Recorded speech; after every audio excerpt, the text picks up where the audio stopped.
مرحبا بكم مشاهدينا الكرام، سعيدة بلقياكم في نشرة الأخبار هاتي.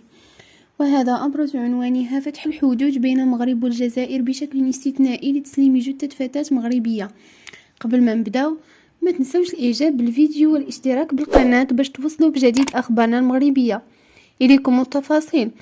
أعلن فرع الجمعية بالناظور أن المعبر الحدودي زوج بغال بين الجزائر والمغرب سيفتح هذه الليلة بشكل استثنائي لاستقبال جثة الشابة المغربية فوزية بكوش التي توفيت في ظروف غامضة بالجزائر حتى يتأتى دفنها بجوار العائلة بنواحي مدينة حفير. وكانت والدة الشابة المغربية فوزية بكوش التي توفيت برصاص البحرية الجزائرية قد طالبت بمعرفة الأسباب الحقيقية التي أدت إلى مقتل ابنتها بعدما قامت بمحاولة عبور فاشلة صوب السواحل الإسبانية.